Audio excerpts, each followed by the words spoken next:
Hey everyone, thank you for watching this video.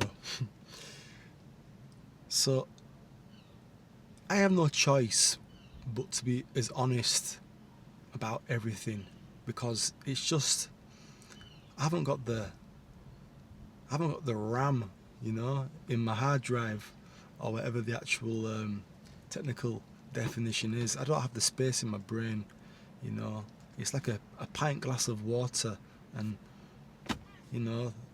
I don't want to let the water overflow.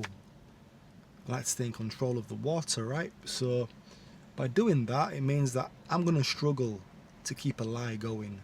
I could do if I had lots of support systems and things behind me to back me up and stuff, but I don't. So I just stay on the true path to myself, to my nature, or at least I think my nature. Well, I can't confirm that because I think it's been kind of altered and moved around through life, but at least stay true to myself, So I thought, well, what am I going to talk about today? And when I do talk about things, I think a lot of it is under the pretense that I might not ever see people again, because I live a long way from where I come from, and anything could happen. Anything could happen. And it's been a long time since I've seen the people who are, I guess, fundamental to me, like, your parents or whatever. So I make these videos kind of like in a hindsight that you never know, someone might see them. I'm not really bothered about views and likes and stuff. If I get watched, I get watched. If I don't, I don't. But I thought I need to make a video which centres around my mum. But I guess if I was to give it a title, I'd probably give it the title of... I don't know what the title would be, but it's effectively Western Women at the Core. So, my mum, she had me when she was quite young. In 1978, I'm 47. And my mum, when I think about it, she would have been like, in those days, I think people would have been jealous of her. I think people would have given her a bit of a hard time because she had a long surname and she was olive skinned, very pretty, and I reckon she'd have been quite reserved or quiet.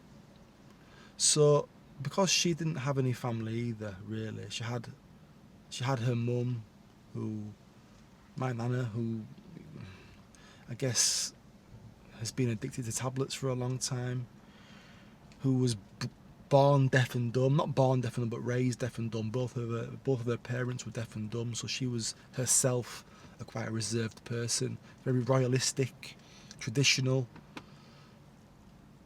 Well, my mum didn't really have anyone. Her dad kind of like left, so she was on her own with this long surname back in the the 1960s.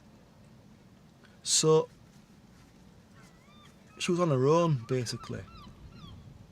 And I like how women, girls, especially English ones, because we all know English girls, right? I don't know any other girls. I'm from England, I know English girls. They can be leery if they come from a big family, you know what I mean? They're kind of like, it's just how it comes out. It's what they're used to. They can be leery, they talk too much, they create problems. Whereas my mum was the opposite. So she'd have had some people who were jealous of her, giving her a hard time. But at the same time, she also grew to know that it's a cold world, and as a female as well, she'd have had to do something to sort herself out, and it was going to be her and her only. Totally understand that, because a woman's priorities are security, and then when they get the security, then they get the fashion. And fashion isn't just clothing, it's being politically correct and being what's in the magazines. So with that, she's gone to work early and experimented like all girls do. And eventually, my dad's chatted her up. And a few years later, I've been born. But prior to that, they got married because they wouldn't have a bastard. Both my parents were too cool to have that, so they got married. and maybe for money reasons as well, right? But my dad was a bit of a flyboy, so he ended up probably getting locked up or something, and she was on her own in London. She's from Leeds, in London, with a young baby, a big baby as well, because I was a big baby. And you know, the birth, it might have, you know, she might have something like prenatal or postnatal depression stuff, right? So she's young, I'll say she's beautiful because she's my mum, right? But she was definitely an attractive lady. And so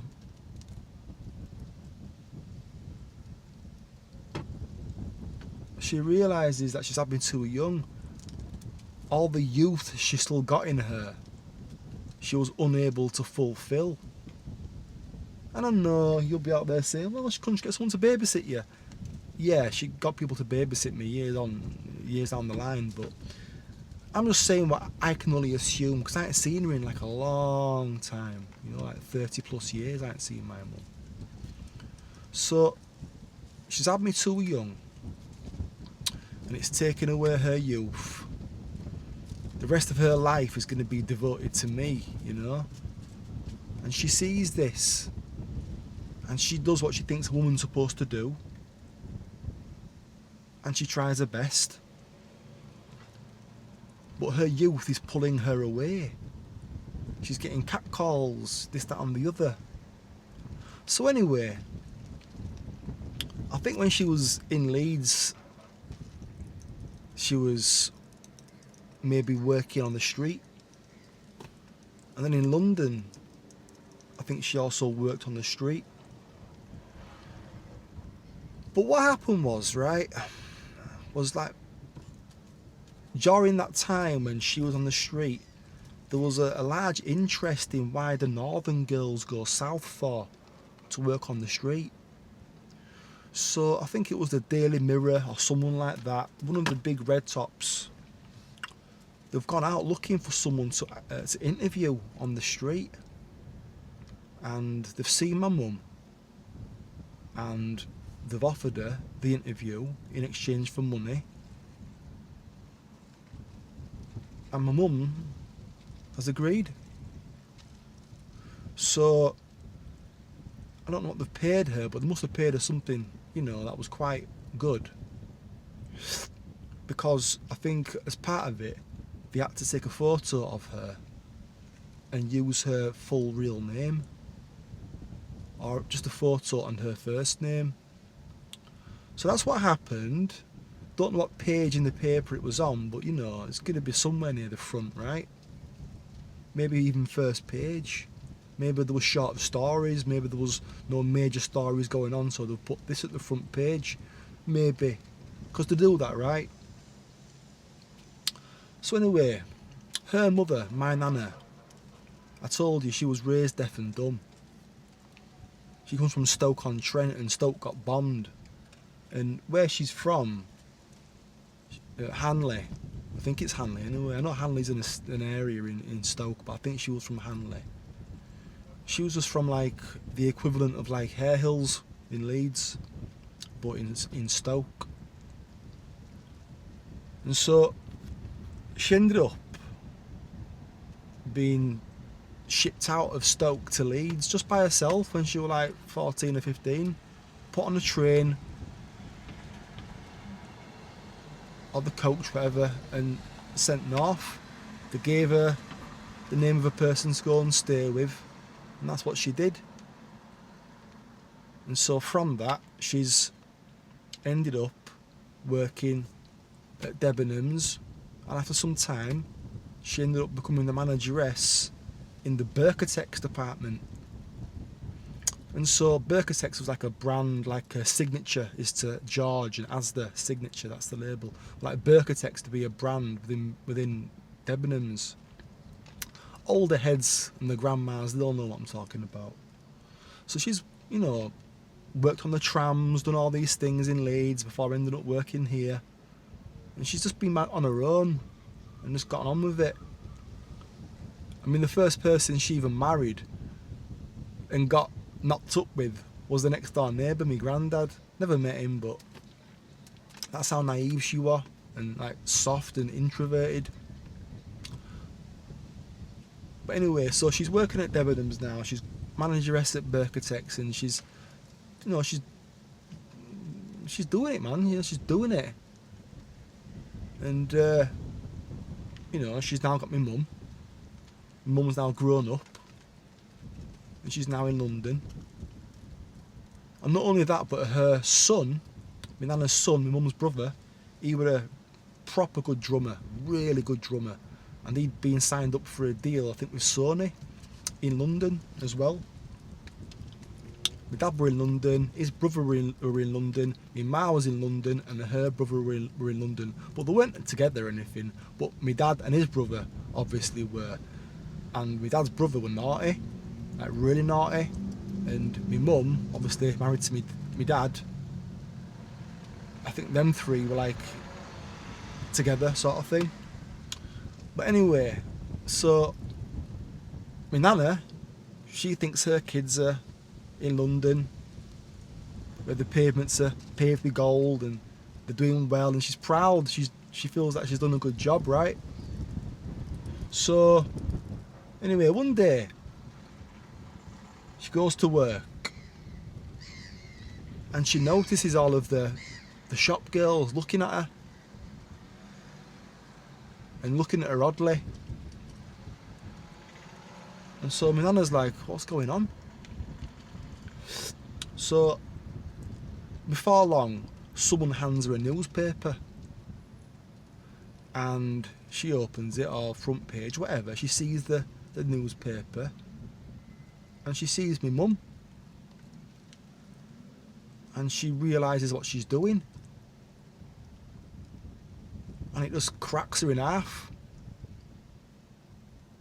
Just, that's it. I told her she's old school royalist. You know what them old people are like? They're from that era, they're very, rigid. And so when she's seen that, which goes against all of her principles, it's just cracked her in two. So anyway, from that she's become paranoid, and which is a reasonable thing. I think the word paranoid's got some sort of connotation attached to it, but she became paranoid, perfectly reasonable. But in those days, it probably was more heightened.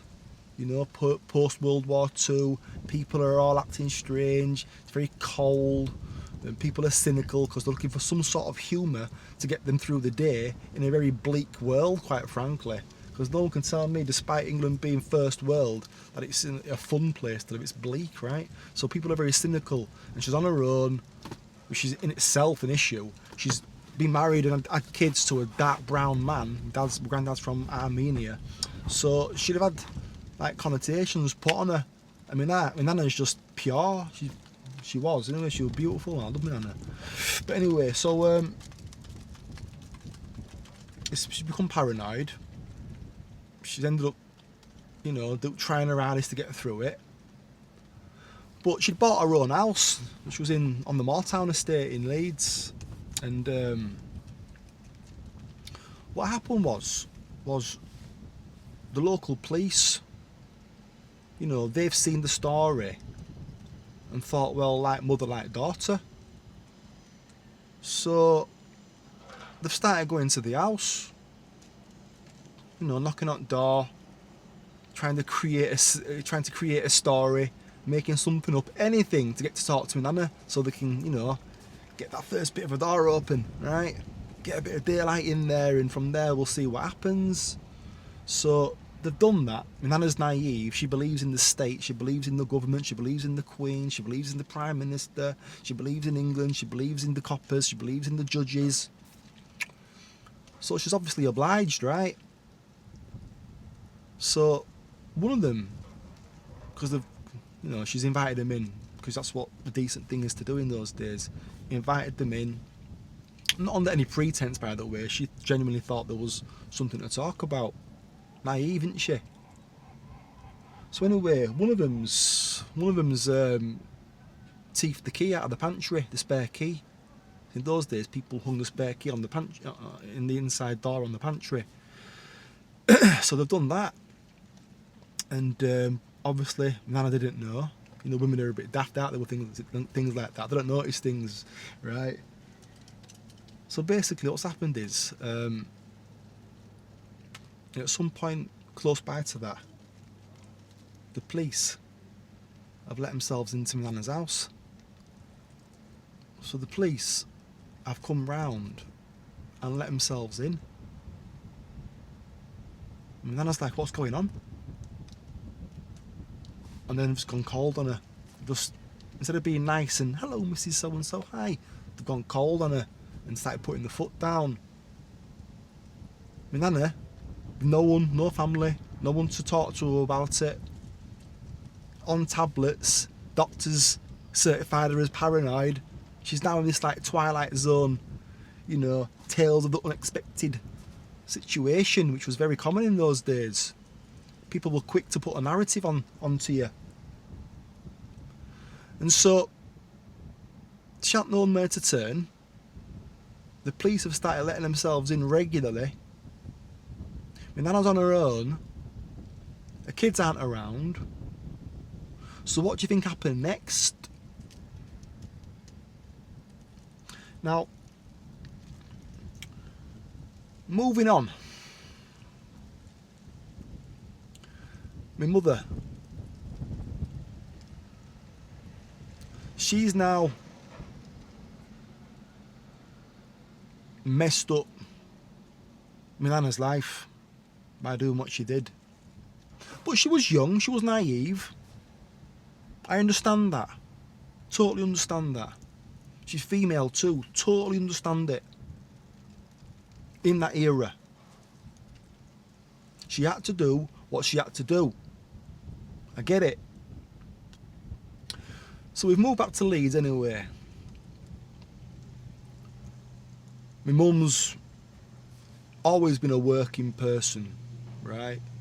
Always worked. I know apart from the street work too, but she's always worked.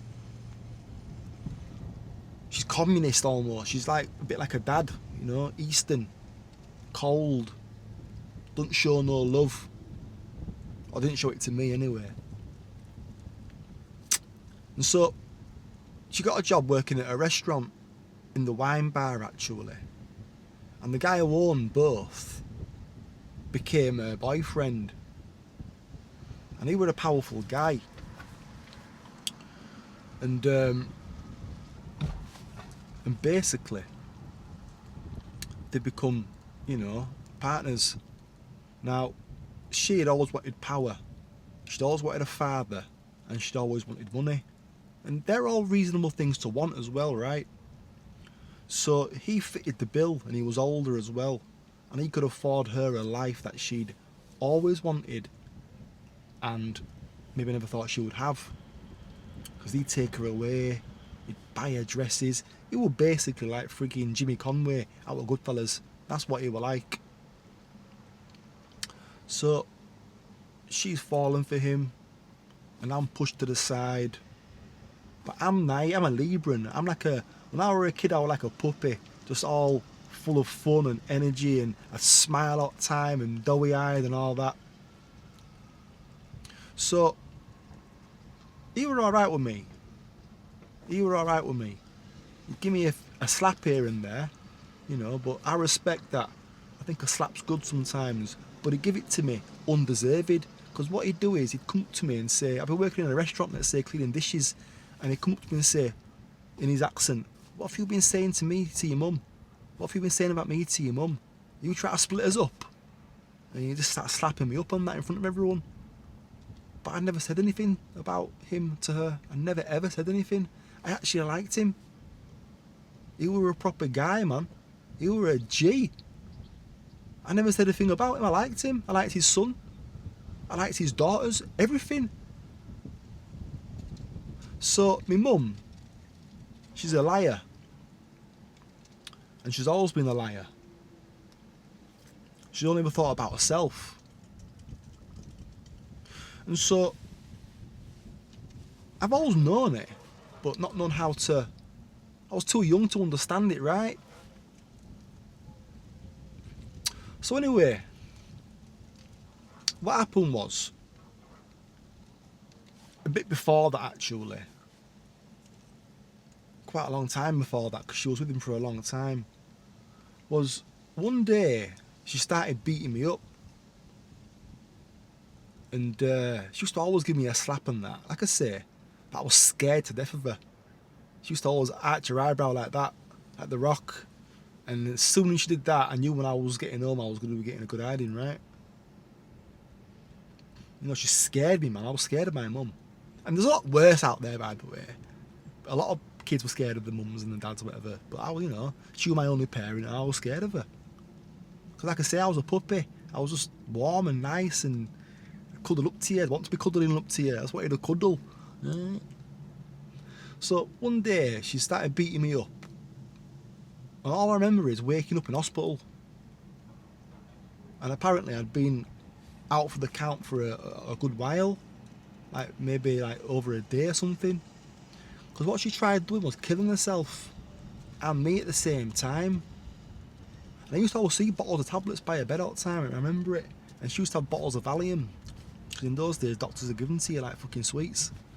So she's put either one bottle or two bottles down me. And one bottle or two bottles down her.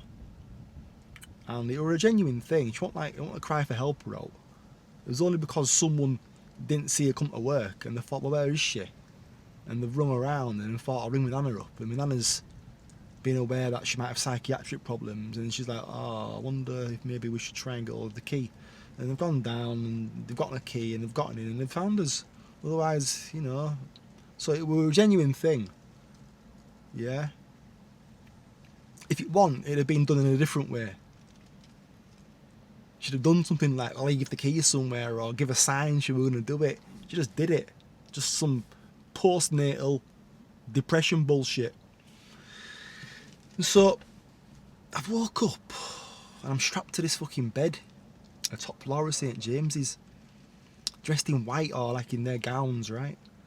And I looked to my right and there was like row and, well, bed after bed after bed of other young people like me, all strapped down.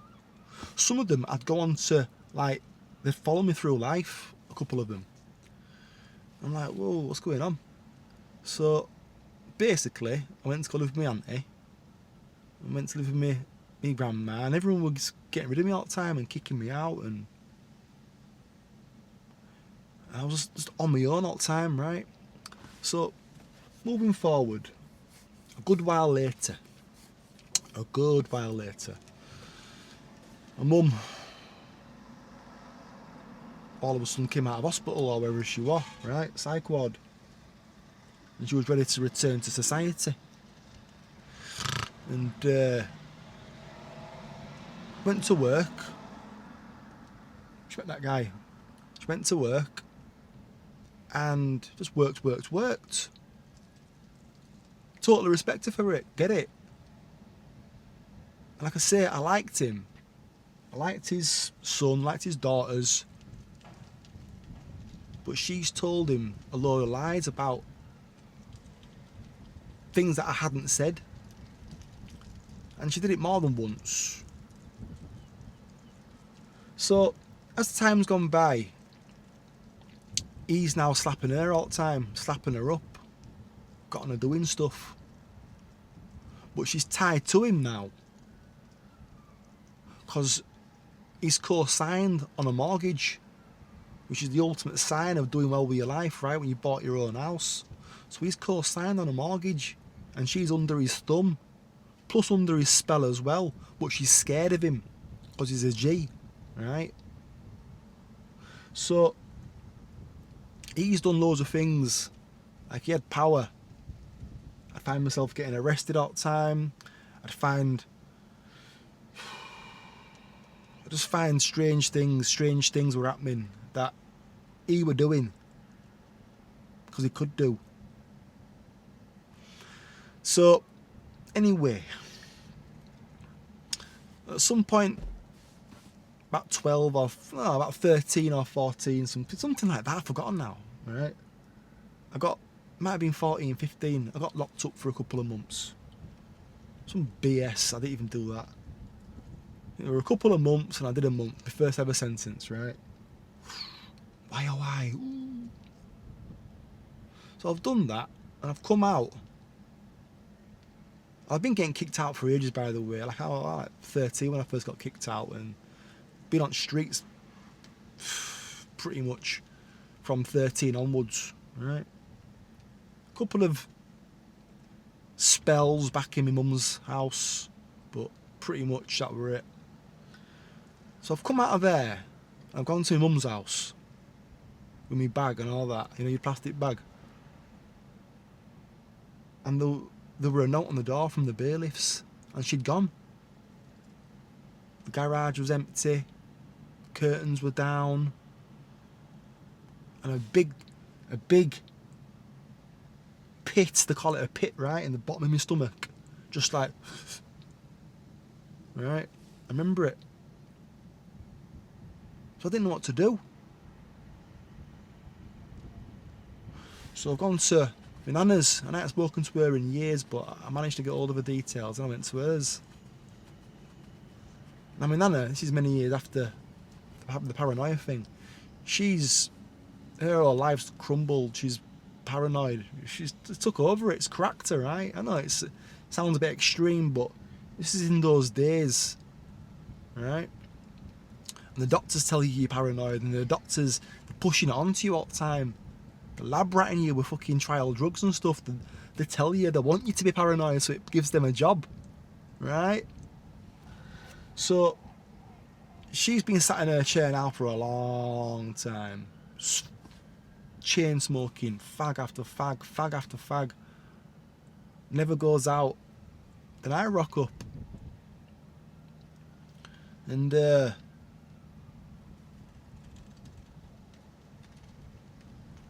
you know, I speak to my mum on the phone, and she goes, I've done it for your own safety. I had to leave for your own safety, to protect you. This is about women, right? And what they are at baseline, a lot of them. And by the way, I love women, but in the UK it makes them this way because it's a money country, right? So I did it for your protection, did it for you. Well, I didn't know what you were talking about, me. Didn't get any of it. So I'm like, alright, whatever. And ever since then I haven't really cared for myself, because I've been constantly given away and pushed away and rejected and abandoned and stuff, right? It was then. So I've just gone on a wild one after that, just thieving, robbing, just for years. But I've always wanted to do the best, right? I've always been hungry. I think Joey Diaz calls it immigrant mentality. It's like I've always done my best to make as much money as possible. But when you're angry, like I used to be, you aren't going to get jobs. Although I did get some opportunities, right? But I was too angry. I was too street focused. I was making good money on my own. And so, ever since then, I haven't seen my mum. No phone calls. There was one little spell where I saw her like 4 or 5 times back in around 2000 and something. And I spoke to her once maybe in about 2008. But, or 10, something like that. But other than that, I ain't seen her. I ain't spoken to her. So I'm saying since I was like 14, 15, whatever it was, I've forgotten. So that's like, I'm 47 now.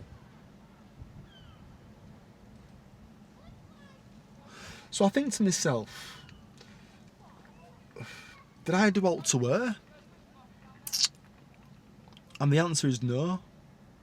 Didn't do a thing to her.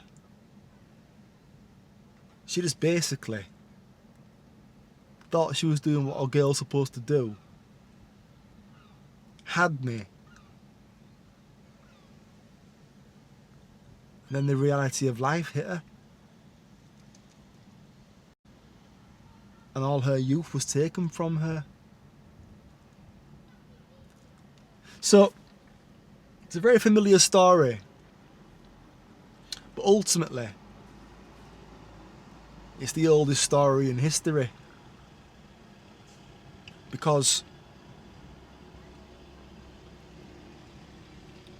I think nearly every single person who I chilled out with as a kid, every single one of their mums had worked on the street.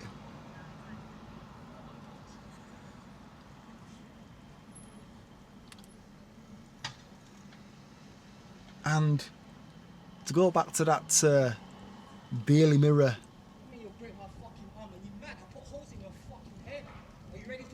story about why the northern girls go south to work on the street for. Well, that's why. Anyway, guys, listen. A bit of a rant, a bit of a ramble. Some of you were thinking, right, what the fuck is this guy talking about? But I just like the video being pointed at me to talk. Because I ain't spoken to anyone in years. In years. And yeah, at 47 years of age, anything can happen. And so I want to just say my little bit. Listen, it's been wonderful, emotional, informative.